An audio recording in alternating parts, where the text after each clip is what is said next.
Bom, então isso, né?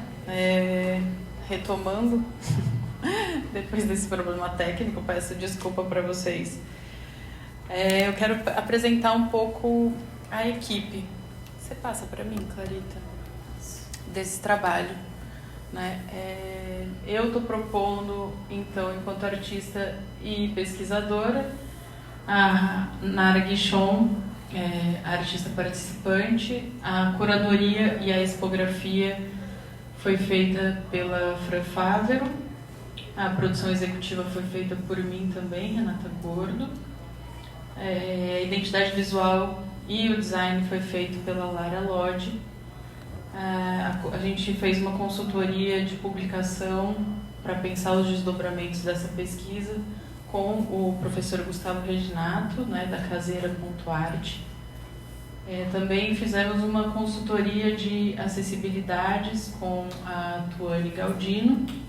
E quem está fazendo a Libras aqui hoje é a Bárbara Pérez. Pode passar para mim. Eu quero falar um pouquinho da minha trajetória, né? Eu coloquei ali que eu sou artista, mas acho que eu prefiro que eu estou artista. Eu trabalho com montagem de cinema, de filme, e atualmente trabalho como produtora também de projeto cultural, mais especificamente os meus projetos e os da Nara. Eu estudo aqui na UDESC, mas já estudei cinema. Aqui tem um pouco, né, da minha trajetória no cinema. Eu trabalhei em alguns festivais de cinema, como o Festival do Rio, Curta Cinema, e participei de alguns curta-metragens que ganharam alguns prêmios. Aqui na cidade eu realizei um projeto que chama Floripa Anônima, que é um projeto que tenta construir de forma coletiva a memória da cidade. E é isso, né? Trabalhei atualmente na produção do projeto Os Arquipélagos de Nara Guichon, que foi a primeira exposição individual da Nara que circulou em algumas cidades do estado. E é isso. Pode passar. Quero apresentar também a Nara, que está aqui com a gente hoje. Ela é artista têxtil, designer e ambientalista. Ela mora aqui em Florianópolis há mais de 40 anos. As atividades dela estão alicerçadas em 3 eixos: práticas manuais com fios, a exemplo do tricô, do crochê, do bordado e do tear, valorizando os saberes artesanais, reaproveitamento e sustentabilidade, promovendo consumo ético e consciente, respeito ao meio ambiente, participando de atividades de recuperação da Mata Atlântica no Brasil, bem como desenvolvendo trabalhos artísticos que evocam esse mesmo bioma. A Nara tem uma trajetória grande de sucesso no design e na moda sustentável, e há pouco mais de 7 anos ela trabalha especificamente com arte. Pode passar. A Fran, que está fazendo a curadoria e expografia, acho que alguns de vocês pode ser que conheça ela porque ela deu aula aqui, né, na UDESC. Eu tive aula com ela também. Ela é artista visual, professora, pesquisadora e curadora. Como artista visual e pesquisadora, investiga as relações fronteiriças que permeiam territórios, corpos e memórias, vinculada a uma experiência de viver em uma zona de fronteira latino-americana, resultando em publicações de artista, como Falar Entre Fronteiras, a Hindu, Escutar, e na dissertação Rembe, desenvolvida aqui na UDESC. Ela atua no campo dos multimeios, incluindo produções em fotografia, vídeos, publicações de artista e instalações. Atualmente é diretora do Museu Nacional da República, em Brasília, e doutoranda em artes visuais na UNB. Convidar a Fran foi muito importante para esse trabalho, principalmente pelo que ela investiga, né, que tem a ver um pouco com o que eu estou propondo aqui no sentido da fronteira, né, de estar nessa linha entre o real e o que é a imaginação, a fabulação. Então ela, para mim, foi um presente ter ela aqui junto e ela ter topado. A Lara, que é quem está fazendo identidade visual, ela é designer e mestre em design de mídias e tecnologia, apaixonada por comunicação, design, moda, cultura e arquitetura. A gente se conheceu ali na SEAD, na UFSC, que nós trabalhamos juntas lá em projetos de educação, né? Ela na equipe de design e eu na equipe de comunicação e audiovisual. E ela que fez o livro do Floripa Anônima, ela também, eu puxei ela para trabalhar nos projetos da NAR, então ela também fez o design das exposições e agora está aqui atuando nesse trabalho. Eu gosto de trazer todo mundo e para a gente ver quem são as pessoas. Eu trouxe o Gustavo, que vocês também conhecem, né? Da Caseira, a Tuane, que é quem fez o projeto de acessibilidade, e a Bárbara, que está aqui. Pode passar, por favor. Daí eu quero falar um pouco de como eu conheci a Nara. Eu estava num momento de querer trabalhar só com arte, né? Então eu me preparei financeiramente, digamos assim. Eu saí de um trabalho, eu coordenava a comunicação de uma empresa, e eu saí desse trabalho, fiz uma reserva de dinheiro para poder me dedicar então a trabalhar exclusivamente com arte, mas eu não sabia como fazer isso, né? Como que eu ia gerar renda ou ter algum tipo de retorno trabalhando com arte. E aí eu vi uma publicação da Nara dizendo que ela tinha encerrado as atividades da loja dela e que ela ia então se voltar exclusivamente para a arte. E daí eu me identifiquei com aquilo porque era exatamente o que eu estava buscando. Eu não conhecia a fundo o trabalho da Nara, óbvio que como hoje nem um pouco, né? Eu tinha uma noção muito breve. E então eu mandei uma mensagem para ela ali, bem cara de pau, no Instagram, falando: oi Nara, meu nome é Renata, eu trabalho com fotografia e nananã, mas eu tô querendo trabalhar com arte e eu faço essa boneca, eu tenho uma boneca que eu esqueci de trazer, eu ia trazer para mostrar, mas eu esqueci, que eu faço. E aí mandei uma foto da boneca e falei, queria te encontrar, de repente trocar uma ideia sobre como é que você faz isso, né? Como é que você vive então de arte, porque eu quero viver também e eu preciso entender como é que faz. E aí ela topou, ela falou, tá bom, vem aqui tal dia. E aí eu falei, não, tá bom, então eu vou. E aí eu fui lá tomar um café na casa da Nara e trocar essa ideia, né? Mostrar a boneca pra ela e, enfim, conversar sobre isso, né? Como que era a produção, como que funcionava o ateliê dela e tudo mais. E aí eu passei aí toda semana, né? Eu tinha eu tinha me programado para fazer um movimento desse tipo, né? Para ter tempo para fazer isso, então eu comecei a ir toda semana lá no ateliê, até um momento que eu não pude mais fazer isso porque o meu dinheiro estava acabando. E aí eu falei, Nara, eu tô ficando sem dinheiro, eu vou precisar voltar a trabalhar 6 horas ou 8 horas, né? Então eu não vou conseguir ter esse tempo de vir aqui com frequência, né? A gente combina, né? Eu venho te visitar, mas com mais distância, assim, né? Não sei. E daí ela falou, tá, vamos conversar.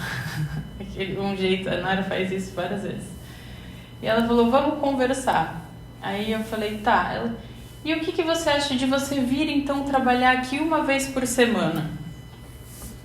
E aí eu comecei a trabalhar com a Nara, comecei a ir toda semana trabalhando com ela, com fotos, com vídeos, especificamente para as redes sociais, que era mais o que eu trabalhava na época, mas também ajudando ela no que ela precisasse no ateliê, né? Às vezes ela queria fazer algum tingimento, então eu dava alguma assistência, ou precisava organizar alguma coisa no site, né, que ela tinha, ou enfim, essas coisas assim, né, do cotidiano. E peraí que eu vou voltar aqui. E daí a gente começou a inscrever, então, a gente começou a organizar o material da Nara para inscrever ela em editais, porque nessa altura eu entendi que a Nara também não vivia de arte, né? Assim, ela tem vários projetos, ela tem um projeto Águas Limpas, que é um projeto muito legal que ela retira, né, que ela recolhe essas redes de pesca industrial e transforma em utensílios para limpeza, né, doméstica e outras atividades, né, que ela tem. Ela dá curso, enfim. Mas esse movimento, né, de ter um trabalho organizado, ter um portfólio, né, eram coisas que ela também não tinha. Então a gente estava meio que no mesmo lugar de tentar organizar o que a gente fazia para colocar isso no mundo, né? Então a gente começou juntas a organizar o trabalho dela, fazer portfólio, fotografar as obras. E nisso também a Nara fez muitas outras obras, né? E aí nós conhecemos a Paula Ramos, que é uma curadora de Porto Alegre. Ela é crítica e historiadora de arte, ela é professora da URGS. E ela então deu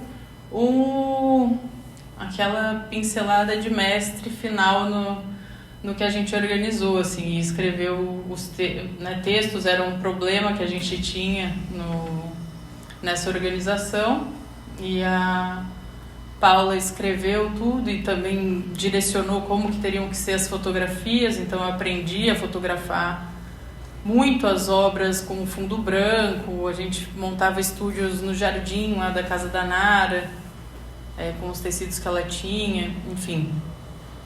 E vamos ver o que mais. Aí surgiu o edital do Elizabeth Anderle e a gente inscreveu e entrou, né, para fazer essas exposições que eu falei antes. E aí eu passei então a trabalhar na produção desse trabalho.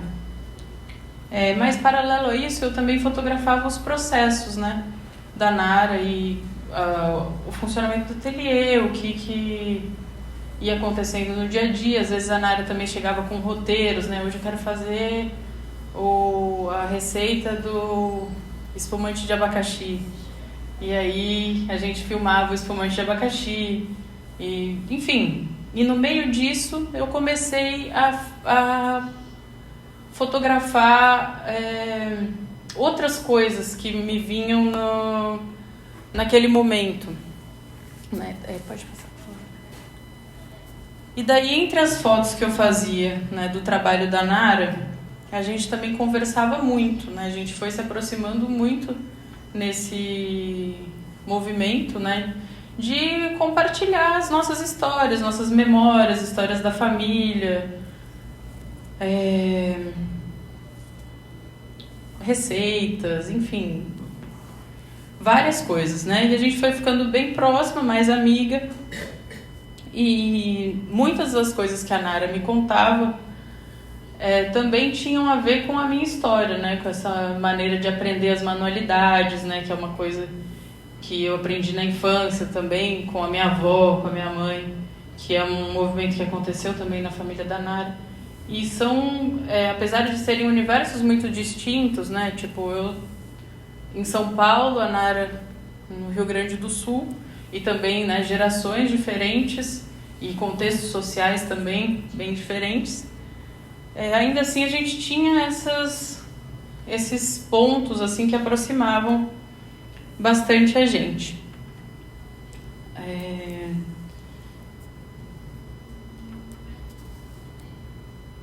E tinha também a questão das bonecas, a Nara também fazia bonecas. E eu passei a documentar o trabalho da Nara, fazendo isso para todas as pessoas, né? Para todas essas pessoas, né? Que a gente não ouve falar muito, dessas pessoas da nossa família que fazem, que são tão importantes na nossa formação e que elas nunca estão presentes em quase nada, assim, né? Na memória coletiva. E justamente por conta dessas hierarquias sociais, né? Essas pessoas são apagadas. E desse processo de registrar e documentar o trabalho da Nara, eu participei da residência do NEFA em 2020, né? Eu realizei um livro de fotografia que chama Tramas, Mãos e Redes, que faz parte da coleção Cartografias Catarinenses, que teve a curadoria da Lucila Horne e da Ana Solkeff, que eu vou passar aqui rapidinho, que é para vocês verem um pouco desse registro mais documental, né? Dessa rede de contatos que a Nara construiu ao redor da rede de pesca.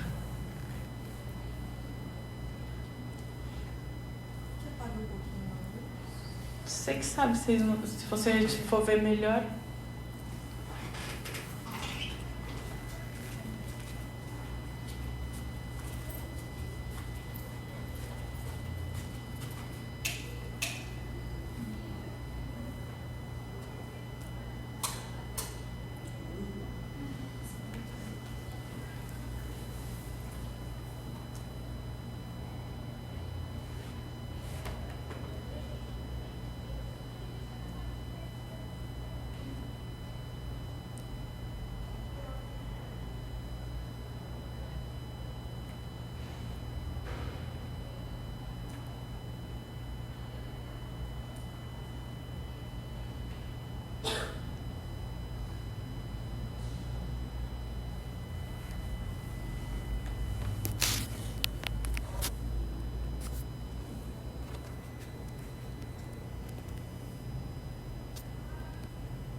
É isso, esse trabalho foi nesse trabalho que eu... Desculpa, eu falei antes do Libras, né? Foi nesse trabalho também que eu conheci o Gustavo, foi ele que fez toda a coleção, né, dessa residência artística. E também, a partir desse universo da Nara, eu construí uma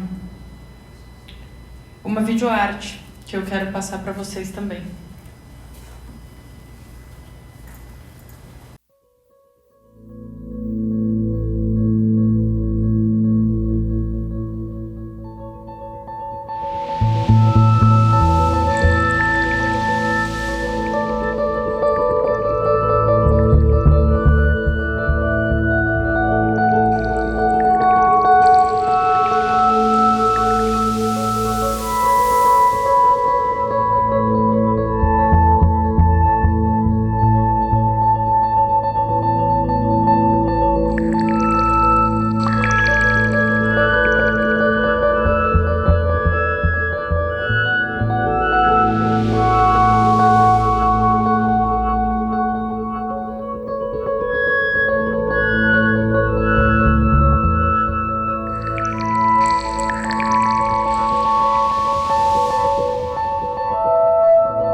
Essa videoarte,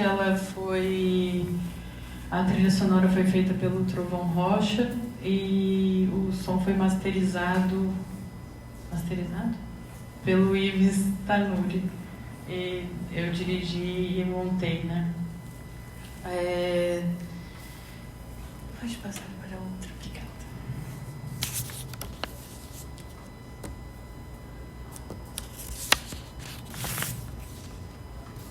Olhando para esses dois trabalhos, né, hoje, eu consigo ver que essa pesquisa já de alguma forma, o Nara Evangelini de alguma forma estava ali já tinha algumas pistas desse trabalho que eu ia desenvolver agora, né, ao longo desse tempo. Nesse tempo, né, desde 2021 que eu tenho feito isso, eu passei a olhar para a Nara e a acolher ela em toda a humanidade e contradição, né, de um ser humano, como eu também gostaria que acolhessem a minha humanidade e a minha contradição. Eu passei a olhar os seus processos, como eu também gostaria que olhassem os meus processos, né? E passei a me dedicar a essa história porque ela passou, de certa forma, a ser a minha história também. Então, quando eu ia fotografar a Nara nos processos dela, eu passei a interferir nessas fotos, né?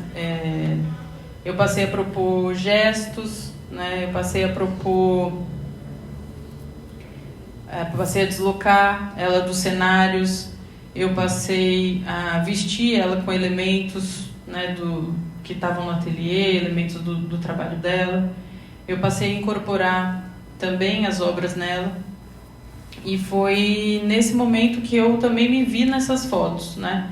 E percebi que ali tinha um diálogo criativo mesmo, né? Um encontro entre duas artistas, né? Que estavam se ajudando mutuamente, né? Naqueles encontros com o melhor que a gente tinha, que era tempo, né? Presença, um olhar cuidadoso, honestidade e troca. No começo eu segui a curiosidade, assim, esse sentimento de ir fazendo, né? E eu costumo dizer que isso que aconteceu, ele surgiu do chão, assim como uma nascente, né? Um olho d'água que começou a correr rápido e seguir com fluidez, e eu só fui indo, né? Mas é importante dizer também que esse movimento sempre foi consentido, né, pela Nara. A gente sempre conversou, né, sobre essas imagens e muitas vezes nenhuma de nós duas sabia exatamente o que estava fazendo, né, o que a gente estava construindo. Mas por a gente ter se tornado amiga e ter construído essa relação de confiança uma com a outra, a gente fez vários acordos, né, no processo, e toda vez que eu ou ela tínhamos questões confusas sobre esse trabalho, a gente sentava para conversar e restabelecer a nossa ética, né, em relação àquele encontro. E por que Nara Evangelini, né? Evangelini é o nome da família da mãe da Nara, né? Assim como Gordo é o nome da família da minha mãe. E eu queria trazer essas presenças, né, que acompanharam a gente em todos esses encontros, de alguma forma. E por que sobre e com, né, a Nara? Sobre porque é ela quem a gente vê, né, nas imagens, é também a trajetória dela, né, que está ali de alguma forma, seja nos elementos ou, né, no próprio corpo dela que está ali. Mas não é só isso, né? Eu também estou ali, de alguma maneira, em gestos, em elementos, no olhar, na costura dessas ideias. Então, as nossas avós ali, que vieram das nossas conversas, das nossas mães, e também todas as pessoas que são incompreendidas de alguma forma por fugirem do padrão, né? As pessoas que são podadas porque têm gestos estranhos ou hábitos estranhos, ou são apagadas, ou humilhadas, agredidas, violentadas porque não seguem a norma, né? E isso são questões que também tem a ver com nós duas, né? Com as nossas conversas e com coisas que a gente trouxe nesse encontro. Então, indo por esse caminho, por isso que essa pesquisa ela evoca uma memória coletiva, né? Na tentativa de fazer uma contranarrativa a respeito das pessoas que não são bem vistas, ou que não são sequer vistas, ou ainda as pessoas que são consideradas bruxas, agressivas, estranhas, ou brutas demais, afeminadas demais, e tantos outros nomes, né? Em específico a bruxa, que é um imaginário muito comum, né, aqui em Florianópolis, que foi moldado, esse imaginário, né, foi moldado no campo das artes, principalmente pelos olhos de artistas e escritores, homens brancos, cisgêneros e europeus. Não só as bruxas, né, como outras figuras lendárias, né, lobisomens, enfim. Daí eu vou falar só um pouquinho da teoria, das minhas referências, né?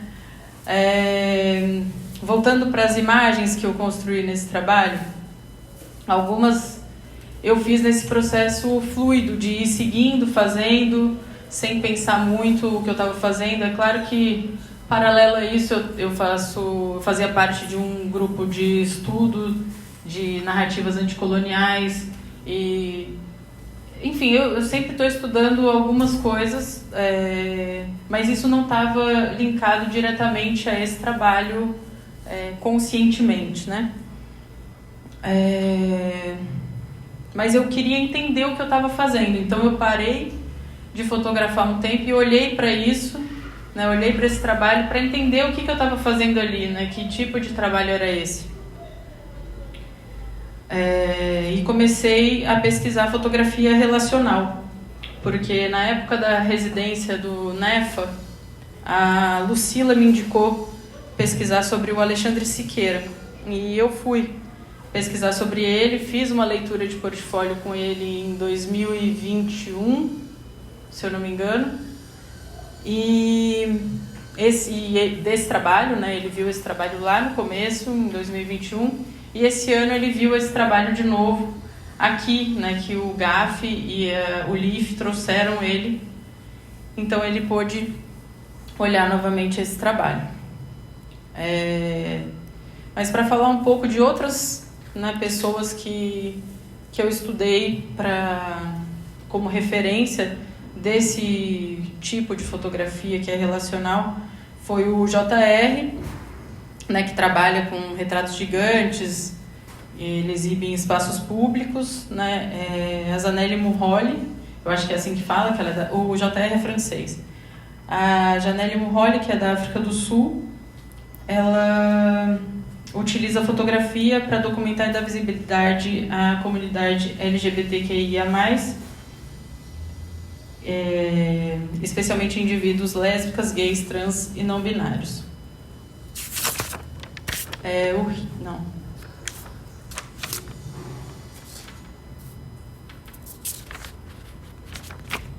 O Ripper também, que é um fotógrafo que é humanista, ele também, fiz uma leitura de portfólio com ele em 2022, eu acho, que ele viu esse trabalho e também deu a contribuição dele para essa pesquisa.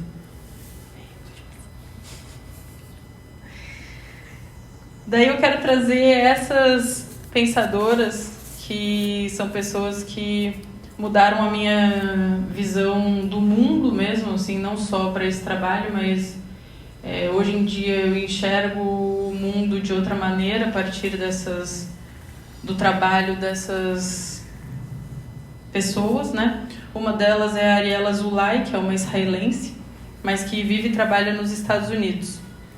Ela é teórica e crítica cultural, trabalha principalmente no campo da fotografia, do cinema, de direitos humanos e política visual. E o trabalho dela questiona as narrativas dominantes e as relações de poder embutidas nas imagens, especialmente nos regimes coloniais e imperialistas. Os textos dela que me ajudaram na vida e nesse trabalho também o Contrato Civil da Fotografia e História Potencial. Eu não sei se são esses nomes, as traduções em português, porque eu não falo inglês, e eu traduzi no Google Tradutor todo o texto para eu poder ter acesso a ele. A Saidiya Hartman, né, que é estadunidense, ela é uma teórica também muito conhecida pelas contribuições no estudo da escravidão e das diásporas africanas e das relações de poder. Ela utiliza uma técnica que ela chama de fabulação crítica, que tem muito a ver com esse trabalho, que mistura o rigor acadêmico e a imaginação literária. Ela preenche lacunas deixadas pelo silêncio dos arquivos, criando narrativas especulativas para dar voz aos esquecidos pela história. O texto dela que também me influencia muito chama Vênus em Dois Atos. E por último a Tina Kampt, que é uma estadunidense também. Ela é também uma teórica da fotografia e dos estudos da memória. E o livro que é muito impactante para mim dela é o Escutando as Imagens, né, que ela fala da dimensão de escuta das imagens e da fotografia. Que ela fala que as imagens não devem só ser vistas, né, elas devem ser ouvidas. As duas pensadoras, as duas últimas, né, elas vão lidar especificamente com a questão dos arquivos coloniais e a diáspora africana, o que não tem a ver com esse trabalho, né? A diáspora africana não tem a ver diretamente com esse trabalho, mas a maneira como elas pensam um arquivo colonial me ajudou a construir essa pesquisa. Essas referências, né, para o meu pensamento hoje, para como eu vejo o mundo, me foram apresentadas por uma artista pernambucana que chama Marina Feldhus, que era ela que coordenava esse grupo Narrativas Anticoloniais, que eu sinto muita falta e que acabou em 2023. Essas referências e pesquisadoras, elas trazem para esse trabalho questões fundamentais, que eu acho que é importante a gente pensar, né? O que é arquivo, né? Porque em geral a gente pensa que arquivo é uma coisa neutra, né? Uma coisa pública e neutra e, enfim, que é quase, né, algo intocado, né? Pensar o que é arquivo no Brasil, pensar o que é arquivo no Ocidente, pensar quem tem direito a estar e a permanecer no arquivo e quem tem direito de estar na memória coletiva, né? Então é importante, essas questões são importantes para a gente pensar que o passado não é uma coisa paralisada, né? Não é uma verdade absoluta, e que a gente pode sempre ressignificar isso, olhar para ele através das lacunas especialmente, e ver aquilo de uma outra maneira, né? Porque a gente tem que entender que o arquivo é sempre um recorte de quem tinha poder para fazer aquele arquivo, né? Então, quem tem o poder para fazer o arquivo é sempre um homem branco, cisgênero e heterossexual que montou essa memória, né? Para que a gente veja o mundo por essa ótica. Então, como que eu fiz o link para esse trabalho, né? Eu já estou acabando.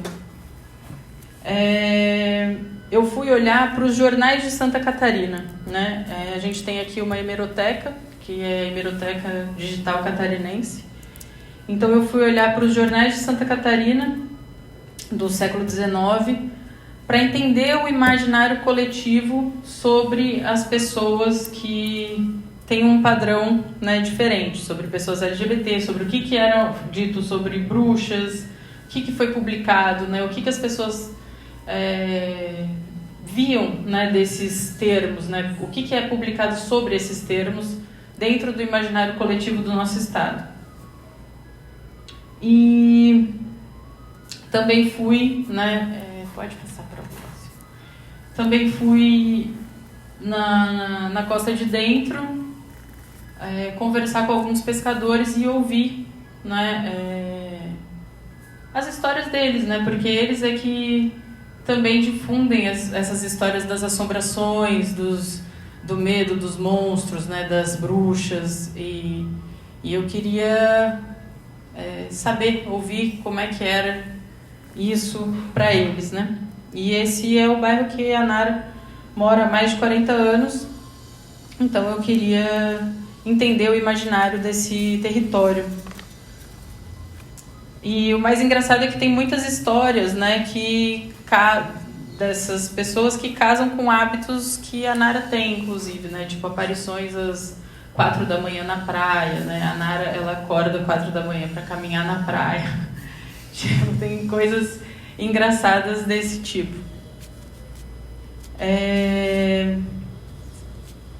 A partir de tudo isso e de 5 anos registrando, né, tudo isso que eu contei, eu fiz uma seleção para mostrar para vocês algumas imagens, né? Passa para a próxima, obrigada.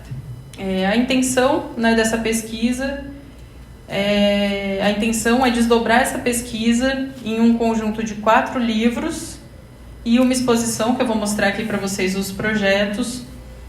A publicação eu quero que sejam espalhadas nas bibliotecas, que é uma maneira de plantar uma nova memória dentro desses arquivos, né? E sonhar com uma possibilidade da gente enxergar um futuro diferente, né? Enxergar um futuro diverso a partir dessa memória que vai estar registrada lá, né? Outras pessoas, um livro é uma coisa que é difícil de apagar, assim, né? Então é um registro que quando você faz uma publicação, né, você registra na Biblioteca Nacional, você faz uma ficha catalográfica. Então tem toda uma organização de arquivo que me interessa para esse trabalho no sentido de plantar essa semente da diferença dentro de uma estrutura que organiza a memória coletiva. Então agora eu vou passar as imagens para vocês. Luz, poderia apagar para mim?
Você acende pra mim de novo?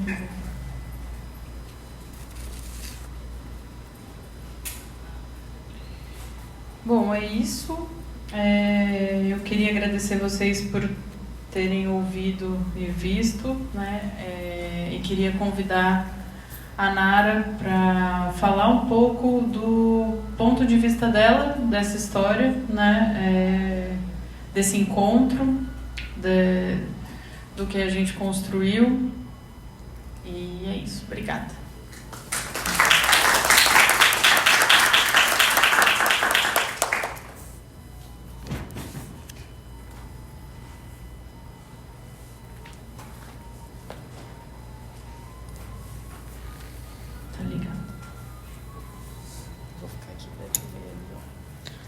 Oi, gente.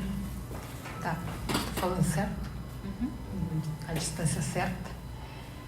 Então, eu vou meio que acompanhar o cronograma da Renata, para não perder, porque eu faço na hora, não tem muita programação.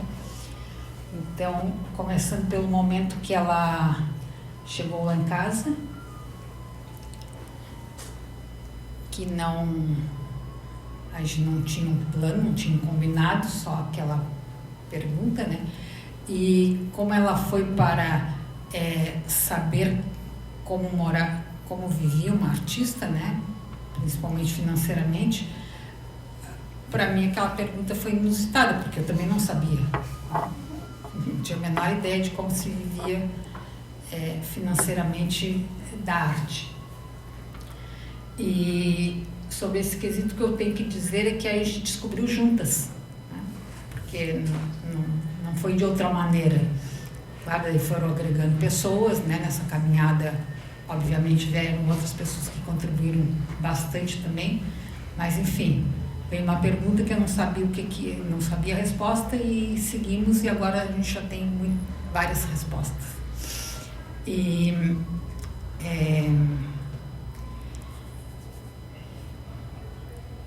falar a questão da fotografia, que isso me vem muito na memória, ouvindo a Renata falar hoje, que ela falou que a gente tem paixões em comum, e uma das paixões que a gente tem grandíssima, fortíssima, é a fotografia. Ela na sua maneira registrando, e eu na minha maneira admirando, né? Porque eu sou uma pessoa absolutamente apaixonada por fotografia, aquelas que a tal ponto de dizer, tem uma exposição de arte, vamos? Pode ser. Tem uma exposição de fotografia, vamos? Vamos. Né? Então, e isso eu me dei conta, não só agora, essa imagem vem muitas vezes na minha vida, que é quando eu era pequenininha, eu tinha um primo que era meu padrinho, e ele amava fotografia. E tinha a câmera e registrava, né? Registrava nós pequenas, registrava. Então, existia uma coisa desde pequeno na família de paixão pela fotografia. Tem outras histórias também, mas, enfim. A questão, eu não vou conseguir seguir uma linha de pensamento aqui, né? Um cronograma, mas vou falando do que me vem, que é os registros que a Renata fez, não do trabalho em si, das obras de arte de alguma coisa que eu solicitava de vídeo, não é sobre isso, é sobre essa questão para chegar a mostrar o trabalho de uma forma mais poética ou artística, né? Pode usar vários termos, que ela pedia, né? Põe essa lã por cima, tira o sapato, enfim, várias coisas que ela solicitava, e eu fazia e meio inconscientemente, meio consciente, eu dizia, não sei o que esse ser quer de mim se eu sou a pessoa menos fotogênica do planeta, né? Mas meio assim, estão mandando, eu estou fazendo. Mas o resultado que ela obteve é uma coisa surpreendente, como vocês viram, né, pelo menos na minha opinião, linda e ela captura uma essência que é do olhar dela, né? Não tem outra maneira de relatar isso, e que ela enxerga mais do que aquela pessoa com a lã ali, ou com, né, embaixo da árvore, seja o que for. Então isso me surpreende bastante, não pela fotografia em si, claro que pela fotografia muito, mas pela essência que ela captura, que ela traz, e que ela tem o poder de como é que se diz? Plasmar na matéria, tá? Relembrando essa pessoa que é nada fotogênica. O que mais que eu tenho que falar, Renata? O que você quiser. Assim, ó, pra mim,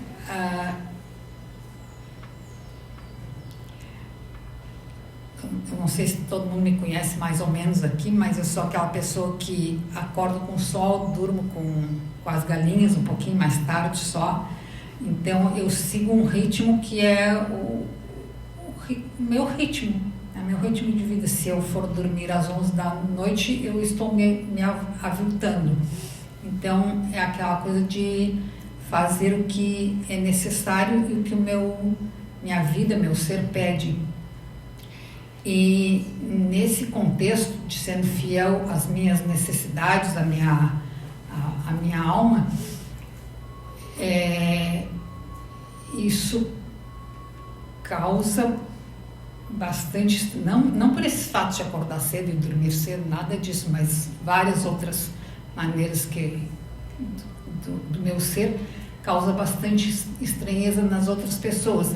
Essa coisa de varrer folhas na rua, porque se eu varrer não vai entupir os bueiros, e daí eu usar esse material como matéria-prima, matéria orgânica para composteira, vou gerar mais vida, vou gerar alimento para os pássaros, vou gerar beleza e satisfação, e quem sabe talvez alguém também comece a tratar o planeta de uma maneira mais cuidadosa.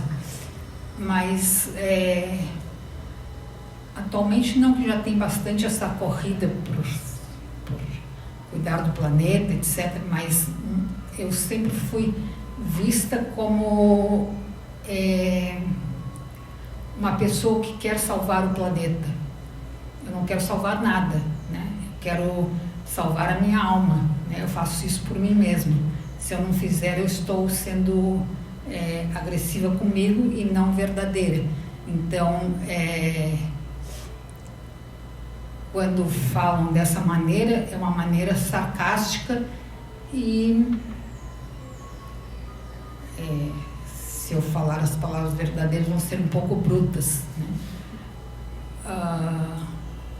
Enfim, eu sigo o meu faro e a minha necessidade, e acaba causando muita estranheza, porque o normal é as pessoas estarem no shopping, terem um emprego, de assinar carteira, cuidarem do futuro, no sentido de que tem que ter uma aposentadoria X. Para mim, o futuro é ter água pura e ar puro, né? É isso que eu mais quero: plantar árvores, ver beleza, deixar esse planeta cada vez mais lindo. E uma vez eu comentei isso com uma pessoa e comentei, está cada vez mais difícil. Ela falou: não, Nara, mas o teu mundo é isso, né? Está tentando deixar ele mais bonito, e é o que tu faz, pelo menos ao meu redor lá, o pouquinho que eu faço, eu estou conseguindo um pouco mais dessa realidade que eu tento criar.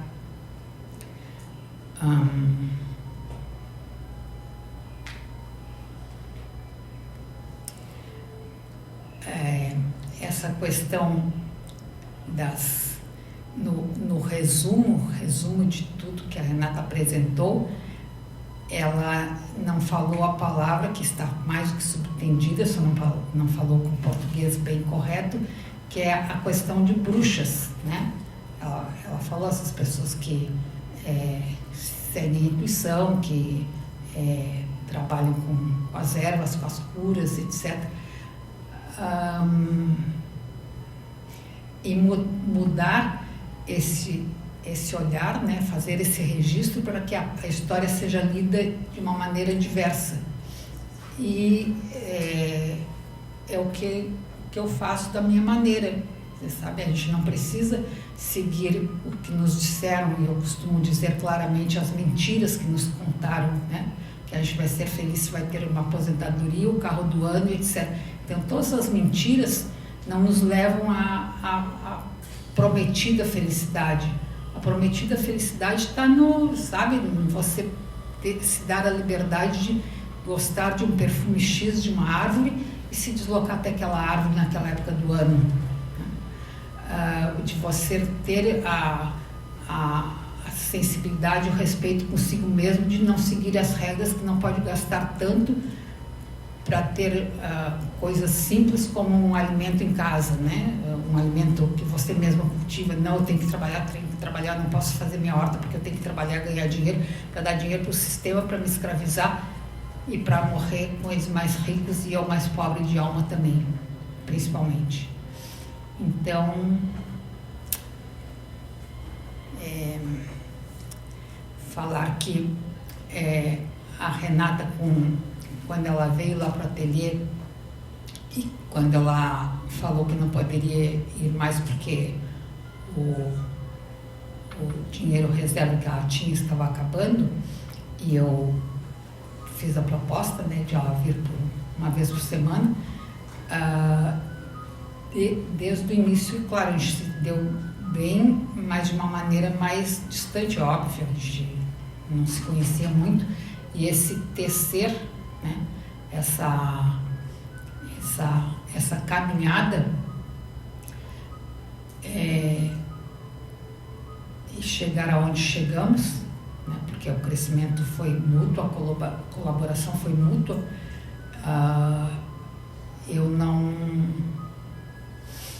Eu sempre gosto de deixar bem claro que aonde eu cheguei, aonde eu estou chegando, não é devido só ao meu conhecimento, à minha expertise em tricô, meu faro ecológico, etc, etc.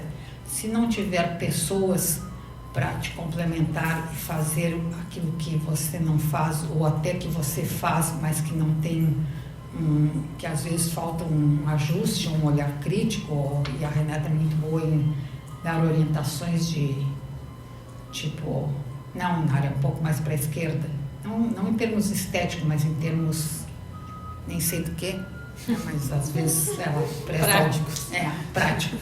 Práticos. Acho melhor assim do que assado. Então, isso faz com que a pessoa também se fundamente mais no seu lugar, com mais segurança. E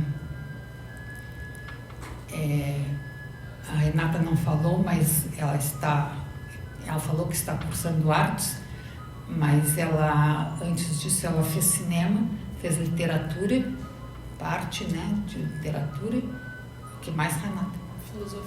Filosofia. E agora ela está já no 3º ano de artes. Por aí. Por aí. Tá. E como ela tem ela dá para o negócio, vamos dizer, eu brinco com ela que se ela desistir dessa, ela pode escolher entre curso de engenharia eletrônica ou de contabilidade. Daí todo mundo vai perder, né? Mas enfim, a escolha dela. Depois eu vou lembrar um monte de coisa que eu poderia falar, mas eu também, com certeza. Se quiserem perguntar alguma coisa. A gente tem uma fala com a Fran agora, que é a curadora, ela está esperando. Daí no final a gente pode abrir para perguntas para todos, pode ser? Pode. Se você quiser ficar aí. Vou só fechar aqui.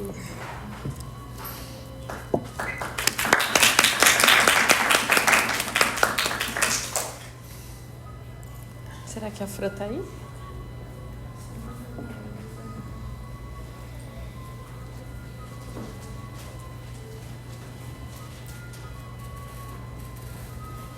Deixa eu colocar.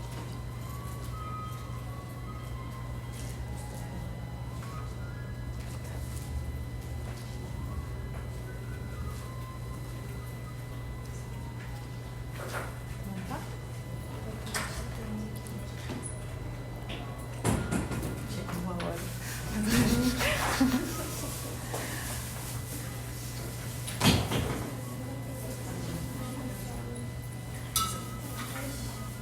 Ela não tá conseguindo.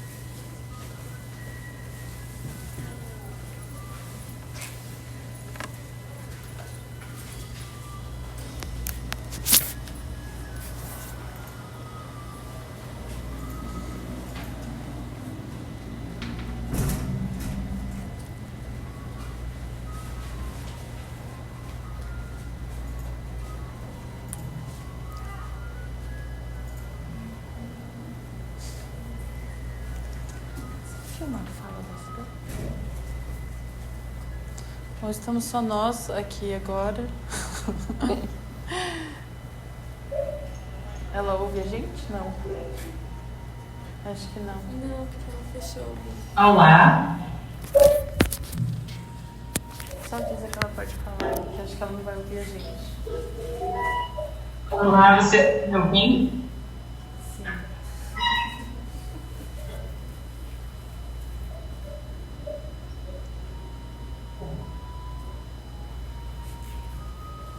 Certo, gente, eu tô ouvindo minha voz no retorno de novo. Não sei se vocês têm que fechar o microfone.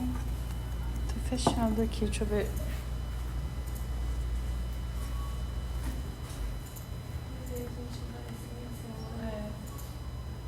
Aí, bom. Ué.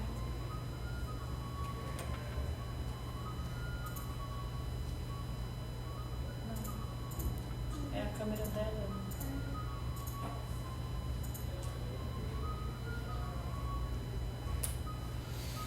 Ai, tecnologias. Na hora que mais precisa. Aí, foi. Ok, acho que a gente resolveu, né? Tá, tô esperando o ok da Ana aqui no WhatsApp, porque essa coisa de tecnologia, né?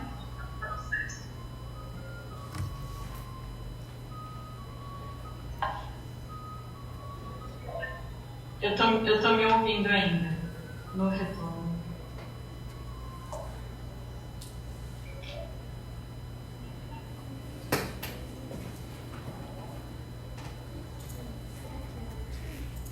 Acho que agora foi.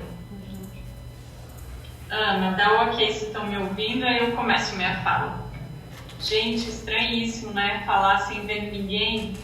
Tô vendo só a minha tela. Pronto. Então, obrigada, gente. Vou começar finalmente. Primeiro, queria agradecer, Renata, pelo convite. E também Renata e a equipe por terem possibilitado que eu pudesse estar aqui à distância, né, falando com vocês. Essa coisa de tecnologia até ajustar demora um pouquinho, mas já conseguimos. Então é sempre muito generoso quando as pessoas fazem esse esforço extra para a gente poder estar perto dos processos mesmo à distância, né?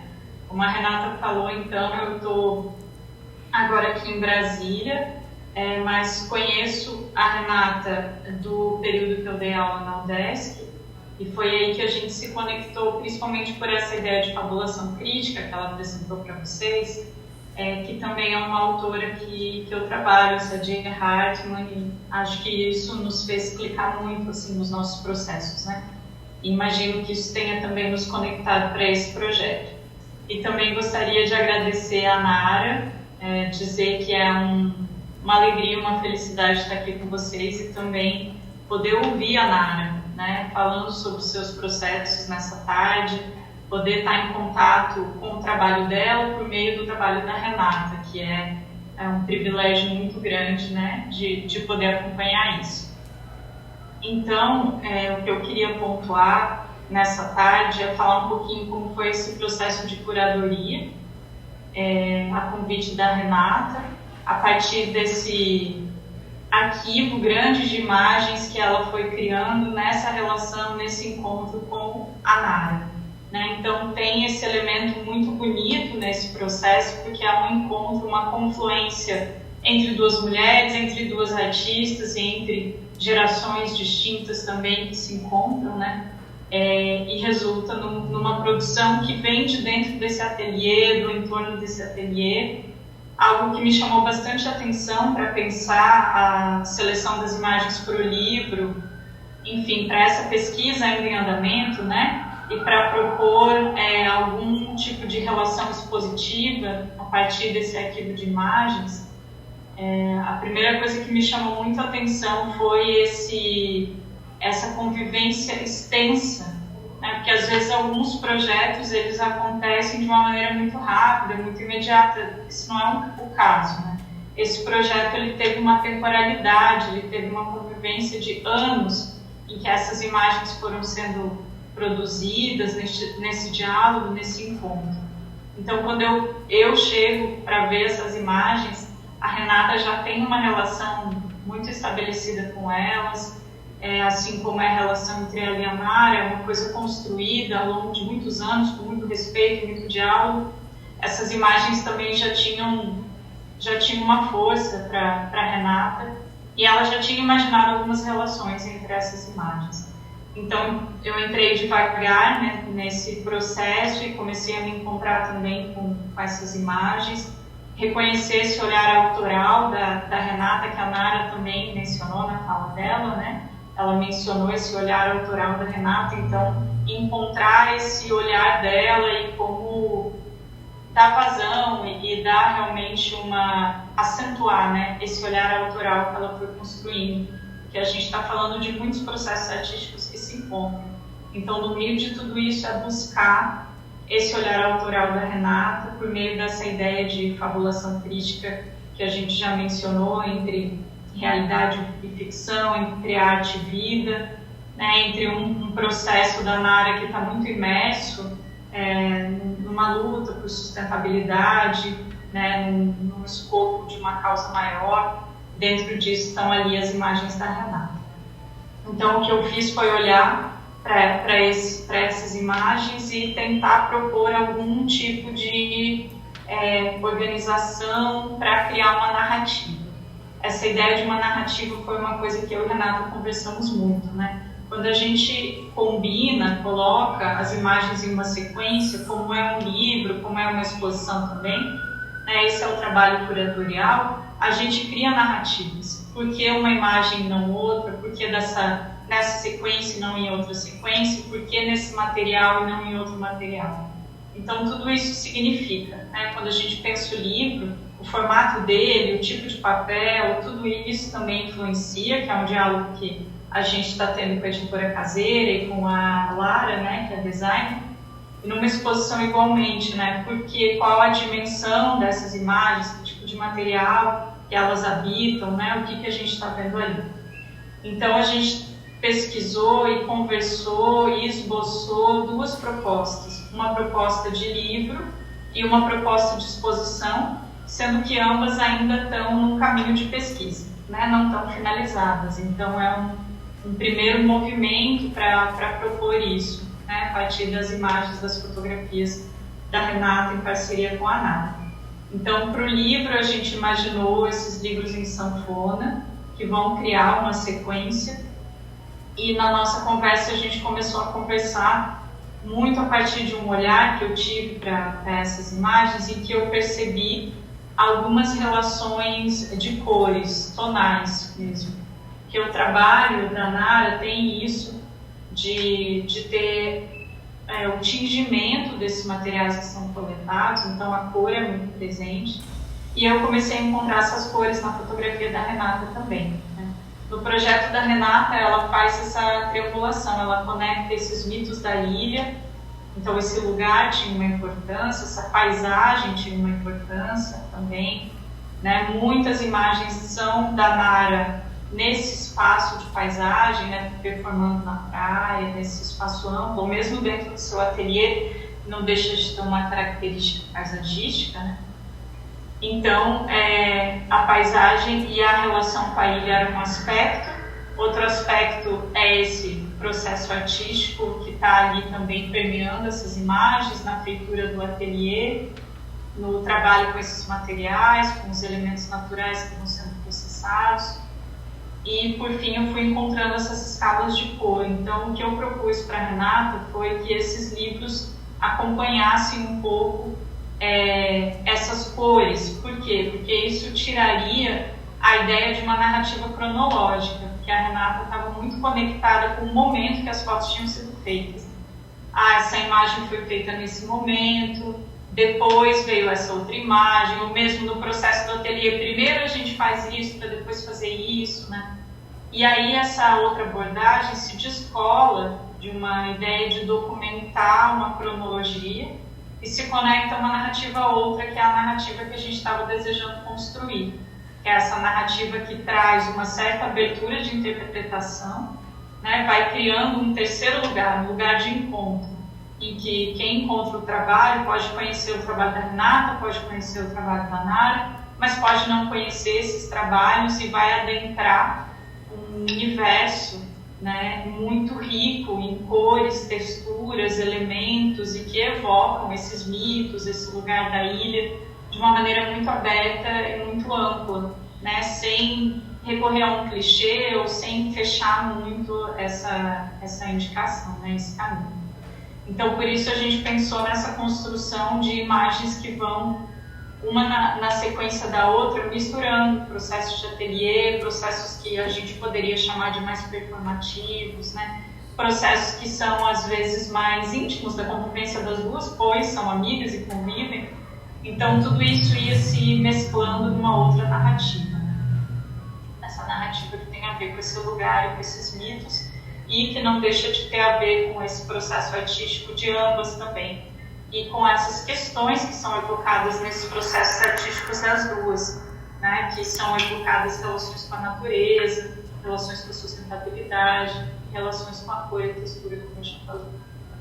Então, para os livros, a ideia seriam essas sanfonas, e para a exposição, né, o que a gente pensou é como materializar isso, né, como pensar que, assim, isso foi uma coisa que o Gustavo falou, né, uma publicação de artista, ela pode ser entendida como uma exposição. Vários autores e autoras vão defender isso. Mais próxima da gente aí na UDESC é a Regina Melim, que defendia uma publicação enquanto uma exposição portátil, por exemplo. Então, a gente pode pensar que a publicação de artista é, em si, uma estratégia expositiva, ainda mais se a gente está falando de um livro de sanfona, que ele também tem uma característica escultural, né? O livro, então, ele sai desse espaço encerrado, de virar páginas, e ele exige uma outra relação do corpo com aquele objeto. Ele se abre, ele fica de pé, ele ocupa espaço. Eu vou abrindo a sanfona e ela vai, né, se espalhando por todo esse lugar. Então, ali tem algo um pouco instalativo, um pouco escultórico e expositivo já na ideia da publicação. E aí pensar como que a gente leva isso para um espaço expográfico e o que a gente vai ganhar, né, nessa relação com a espacialidade. Então, a primeira coisa que a gente pensou é que a própria publicação deveria estar no espaço expositivo como uma obra, né, integrando. Então, não seria simplesmente coletar as imagens que estão na publicação e colocar na parede, né? Mas pensar nessa relação com o espaço. Então, as 4 publicações, os 4 livros entram nesse espaço expositivo enquanto obra. Para além disso, o espaço expositivo nos permite explorar outras coisas, né? A primeira delas é a dimensão.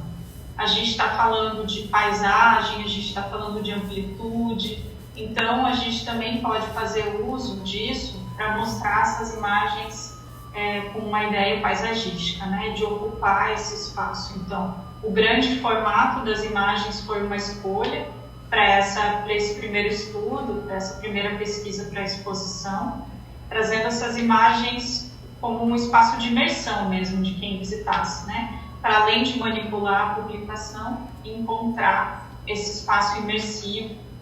E para isso também a gente pensou em alguns materiais. Então, a Renata e a Nara, ambas trabalham com arte têxtil e tecido, cada uma à sua maneira, cada uma da sua forma. Então, para a Renata, foi interessante pensar o próprio tecido enquanto suporte da fotografia, porque isso evocava tanto essa relação têxtil, né, quanto também isso nos permite ocupar o espaço de uma certa maneira que evoca essa imersão que eu dizia a vocês. Então, ter essa ideia de que as pessoas pudessem caminhar entre as imagens, né, de que essas imagens estivessem pendendo do teto, o tecido tem um caimento, tem um movimento, vai criando todo um ambiente muito específico na exposição. Então a gente também pensou nisso, né, de trazer esse elemento dessas fotos em grande formato no tecido. Uma outra possibilidade que se coloca, que a Renata tem pesquisado, é pensar nesse contraste entre materiais, entre elementos. Então, se o tecido tem uma leveza, que eu comentava com vocês, que ele pende do teto, né, tem um movimento. Um outro elemento que também interessa esse processo é a madeira, que aí é uma questão totalmente distinta, porque a madeira ela é fixa, né, ela é pesada, mais dura, ela tem uma outra materialidade que não se move com o vento, né, que aterra mais essa exposição também. Então, uma possibilidade é pensar que essas imagens que ficariam na parede, que elas também fossem mostradas no suporte de madeira, para justamente fazer esse contraste. A Renata falou muito comigo sobre essa relação contrastante mesmo, né, entre um trabalho em arte têxtil que parece ser tão leve na sua finalização, frente da parede, mas que ao mesmo tempo tem um processo de coleta, de limpeza, que tem uma rugosidade, né, por exemplo, se a gente pensa na rede de pesca. Então está sempre em voga essa relação entre algo muito suave e muito mais pesado, muito mais rugoso, muito mais texturado. Então na exposição a gente também começou a estudar esses processos. A outra coisa é que o que está resultando desse projeto, longo projeto, de longo fôlego da Renata, né, é um processo de pesquisa. Então, como eu dizia para vocês, não é um projeto que gera algumas imagens e finaliza. É um projeto de vida, é um projeto de convivência, é um projeto de encontro, de longo fôlego. Então, da mesma forma, né, essa pesquisa ela perpassa várias situações que vão se dando ao longo do tempo. Por exemplo, a Renata produz esse vídeo que vocês puderam assistir, né, essa videoarte. Ela também entrevista pessoas, coleta sons, então tem outros materiais dessa pesquisa que ela vai empreendendo que também podem ser acomodados, né, podem compor essa exposição. A exposição ela nos dá essa possibilidade de trazer diversas linguagens. No caso de um livro, do resultado ser um livro, a gente vai focar em fotolivros, né, vai focar mais nas imagens. Mas na exposição a gente tem a possibilidade de trazer imagem em movimento, de trazer sonoridade, de trabalhar com várias materialidades, né? Então, a gente adentra um outro campo possível de multiplicidade, de representação do que é essa pesquisa de tantos anos e que teve tantos braços, né? Cujo projeto atual é somente uma via, uma possibilidade, um momento que se desdobra e continua e vai adiante, né, dentro da riqueza do processo da Renata e do processo da Mara, né, de ambas que se encontram nesse lugar. Então eu vou compartilhar com vocês, eu acho que a Renata não mostrou, como eu estava pelo celular, talvez algumas coisas eu tenha perdido, né, se ela já mostrou eu vou mostrar de novo, mas eu vou compartilhar minha tela e eu vou pedir para que a Ana me dê um ok se a gente conseguiu compartilhar, se todo mundo está vendo direitinho as imagens aqui da tipografia. Me avisem se vocês estão conseguindo ver, por gentileza. Aqui, perfeito. Então, a ideia desse projeto, né, é que a gente começa a realizar. Ainda tem muita coisa para a gente pensar e ponderar, né? É trazer todos esses elementos que eu mencionei. É também pensar nessas aproximações. A Renata tem um processo que ela trabalha muito pensando em dípticos e trípticos. em relações entre imagens. Então, isso é muito presente no processo dela também. Então, da mesma forma, enquanto curadora, eu vou ter essa mesma atenção, né? De perceber essas proximidades, essas vizinhanças que vão sendo criadas e que às vezes não foram planejadas e que às vezes também, como eu disse, não tem uma relação linear. Mas são relações que a gente pode fabular ao olhar essas imagens posteriormente, né? E criar novas conexões. Então, a gente está olhando aqui para uma maquete em 3D de um estudo de exposição em um espaço ideal, né, um cubo branco, que poderia se adaptar a diversas montagens e reorganizações e reordenações.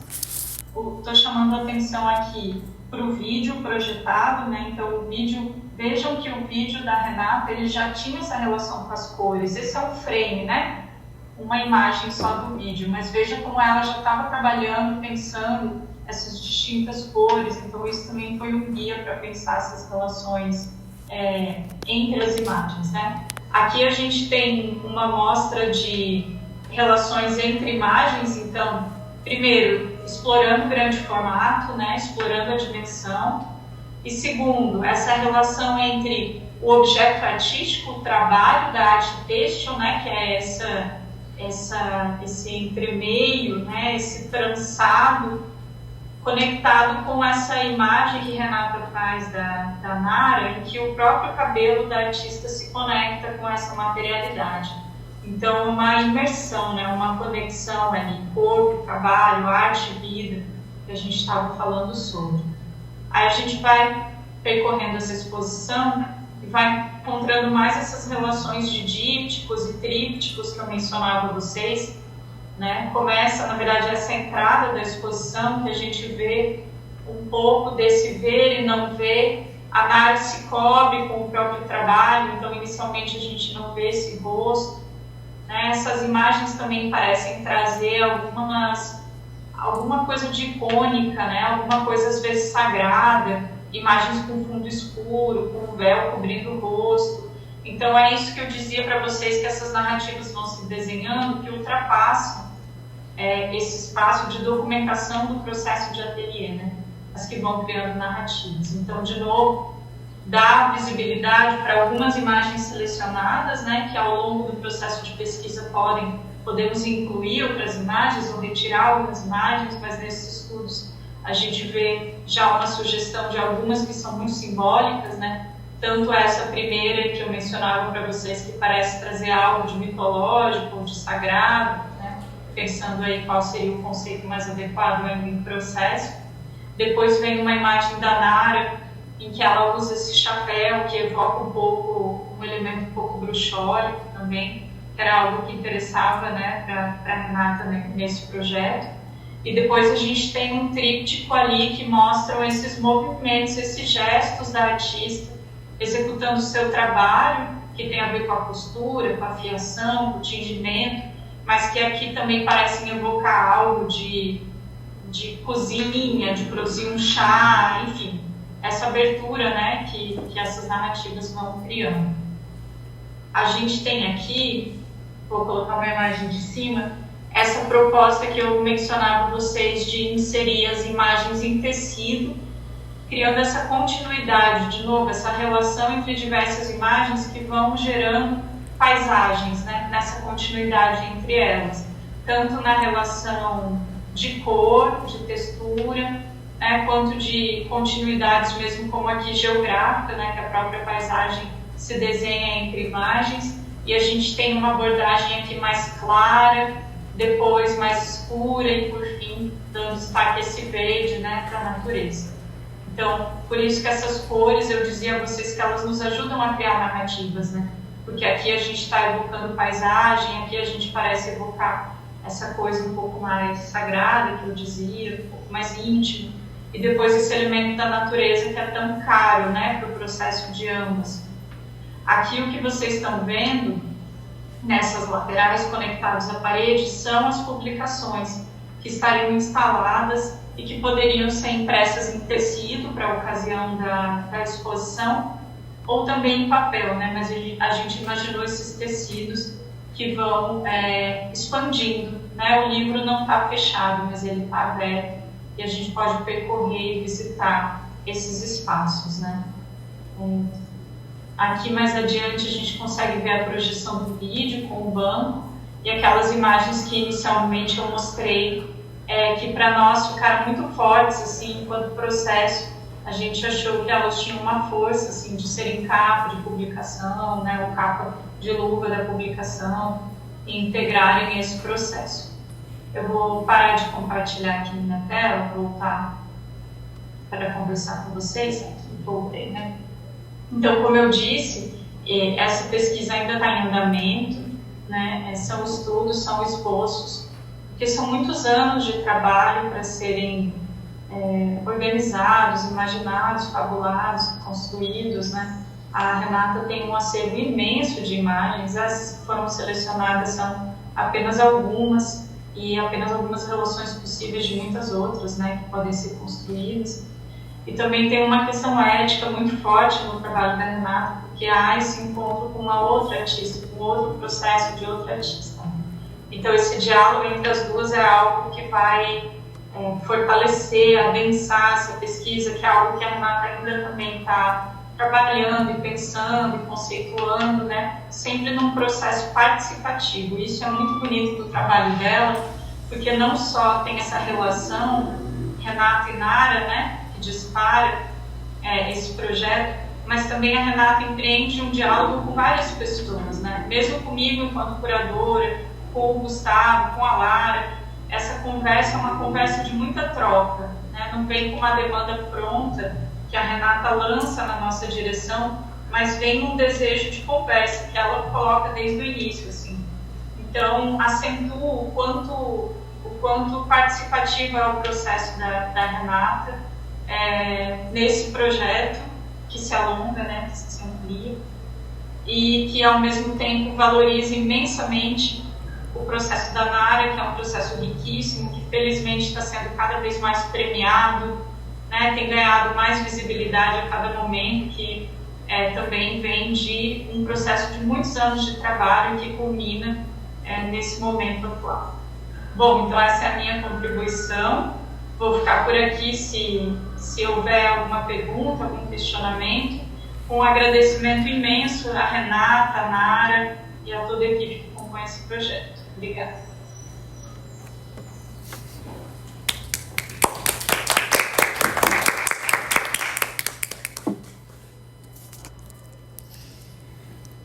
Bom, eu vou falar no microfone só porque está gravando aqui o áudio. Eu acho que pode passar esse também. A expografia a Fran já mostrou, então dá para passar.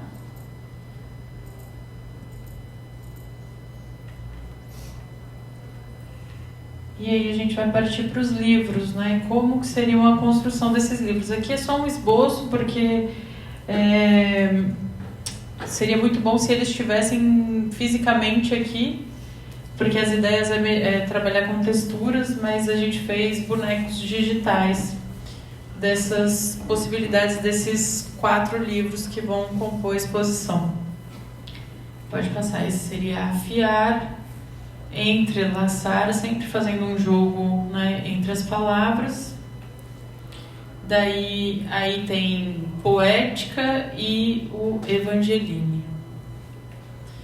Daí dentro a gente continuaria com essas relações, né, de claro e escuro, de não ver e depois, né, se revelar a presença da Nara. E aí são outras possibilidades desses quatro livros, né, que é dessa maneira como a Fran falou. As capas a gente pensou em tecido, talvez trabalhar com fototransferência. Eu até queria agradecer o Thiago Sartori, que me ajudou a fazer uns testes de foto em tecido que eu trouxe aqui, que talvez sejam possibilidades para as capas dos livros, né, que é fazer transferência, né, das imagens em tecido, testar outros tecidos, né, esses são só testes para ver como ficaria.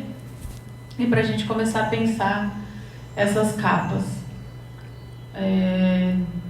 Esse também seria um exemplo de como seria essa coisa da divisão por cor, né, e pelo claro e escuro.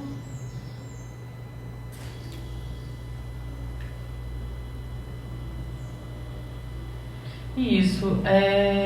A identidade visual eu vou apresentar bem rápido para vocês terem uma ideia do que a gente pensou para esses desdobramentos, né, livre exposição. Pode passar também.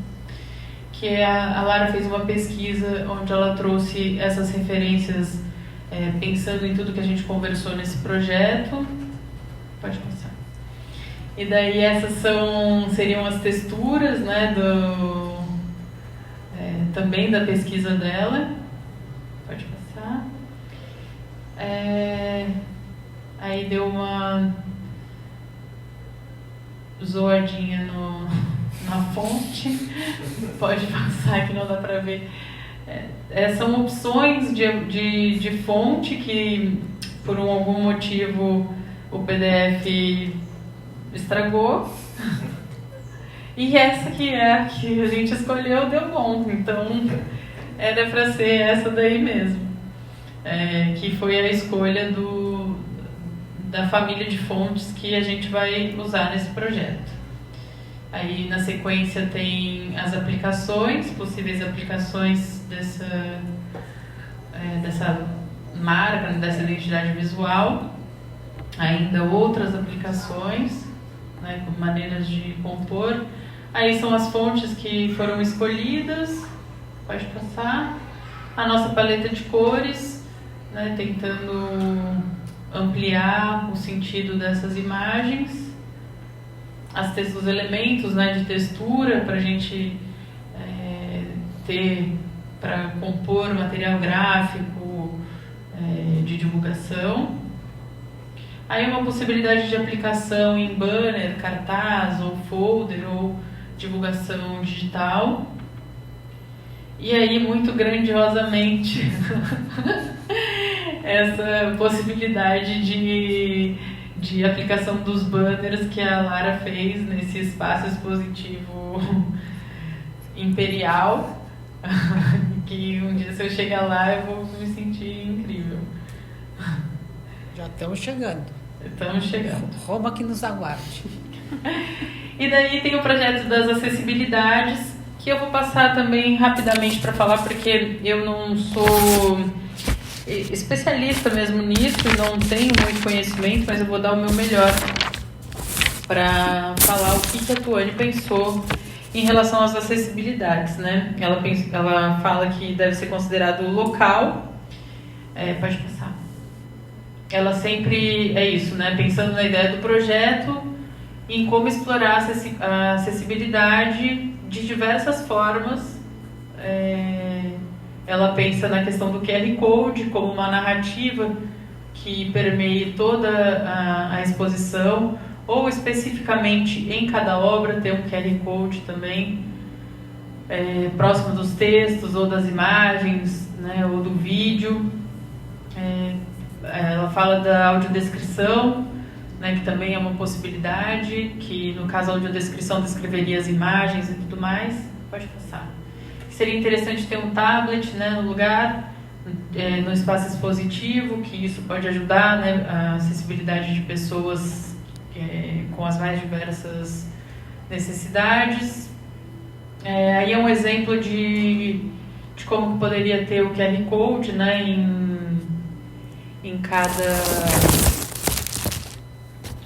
cada obra do espaço, né, ela faz um QR Code ilustrativo aí pra gente entender, e nesse QR Code você poderia acessar um vídeo em Libras ou a audiodescrição de cada obra. Pode passar. Aí seria no caso do espaço expositivo ter tablets, que eles poderiam ser entregues no início da exposição para a pessoa poder usar ele durante a visitação e ter os conteúdos todos traduzidos, né, tanto em Libras como em audiodescrição. Daí nos livros ela também fala que é possível, né, descrever, e ela dá um exemplo ali de como isso seria, né? Visualização de fotografias. Na primeira, uma mulher sentada, é possível vê-la de cima, tem cabelos brancos e mexe com as mãos em pedaços de algodão orgânico. Na segunda imagem, é possível vê-los em um vaso ao lado de agulhas de tricô e assim por diante, né? Essas seriam as descrições das imagens. Ela fala da inserção de QR Codes nos textos, que estariam tanto no livro quanto na exposição, e ela também fala que o próprio intérprete poderia combinar a paleta, né, de cores do espaço, do estúdio, para conversar com a paleta de cores do projeto, para não ficar uma coisa que foi feita, né, só anexada depois, né, mas foi um processo feito conjuntamente junto com alguém que está pensando acessibilidade. A inserção de tecnologia que possibilite que as imagens sejam lidas para pessoas com deficiência visual ou direcionamento a partir de QR Code. O trabalho teria que ser bem minucioso, pois todas as imagens envolvem grau de complexidade e merecem ser descritas com maior número de detalhes. É isso. Eu queria agradecer muito vocês todos que estão aqui. Se tiverem alguma dúvida, quiserem fazer alguma pergunta, agradecer o LIF, que organizou esse espaço, a Clarita, que está aqui firmemente fazendo toda essa função tecnológica funcionar. Agradecer todas as pessoas que olharam para esse trabalho de alguma maneira. Agradecer a Lu Renata, né, que se dispôs a organizar isso e me oferecer esse espaço para dividir essa pesquisa. A Marina Feltius, por compartilhar muito generosamente a pesquisa dela sobre arquivo e fotografia. Agradecer principalmente a Nara por tudo, por todos esses anos, por toda a história que a gente construiu até aqui e por me permitir fazer esse trabalho principalmente, né? Eu acho que quando a gente olha por muito tempo para alguma coisa, a gente percebe que nada é uma coisa só, que tudo está de alguma maneira, né? Como a água que vai passando e mudando. Então tem sempre espaço para conhecer o outro, mesmo que a gente já conheça esse outro há 20, 30 anos. A gente pode olhar de uma maneira diferente sempre, quando a gente está disposto, né, a escutar, a enxergar, a ter tempo, né? E a gente consegue perceber o quanto o nosso olhar e a nossa maneira de pensar ainda está muito direcionada, né, pelo homem branco cisgênero heterossexual europeu. Quando a gente começa a perceber isso, a gente começa a se deslocar e enxergar as coisas e as pessoas de outras maneiras. É isso, muito obrigada, pessoas.